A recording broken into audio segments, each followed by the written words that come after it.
Si l'on demande à un croyant, un chrétien, quel moyen il connaît pour que la mort ne soit pas la fin de tout et l'entrée dans un néant, sa réponse doit être sans équivoque. Je ne connais que le baptême pour lutter contre la mort.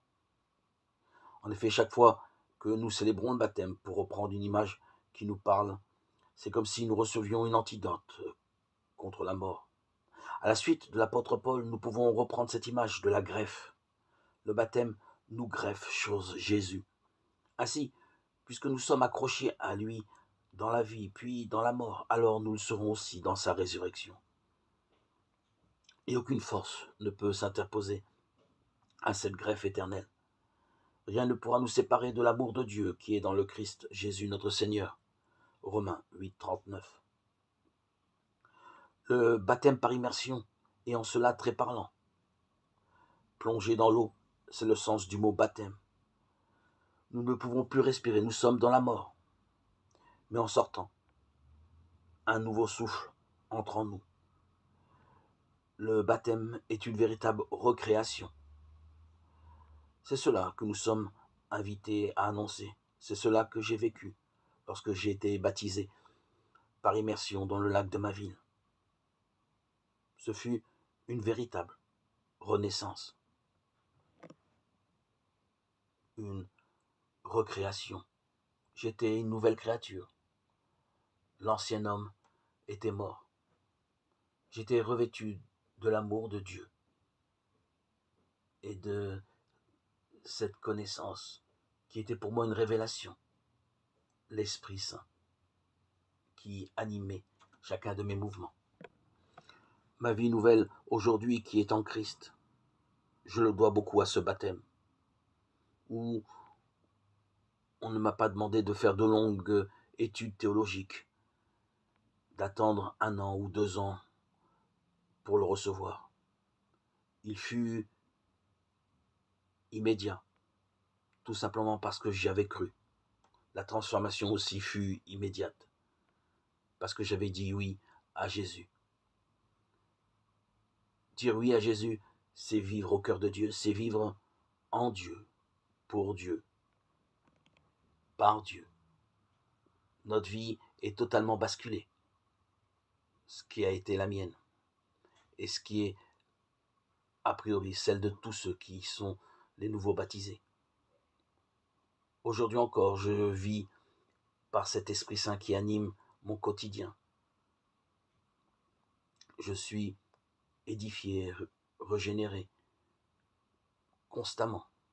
Je témoigne que le baptême est la base, le socle, pour pouvoir entreprendre une vie spirituelle, sainte, en communion avec Dieu.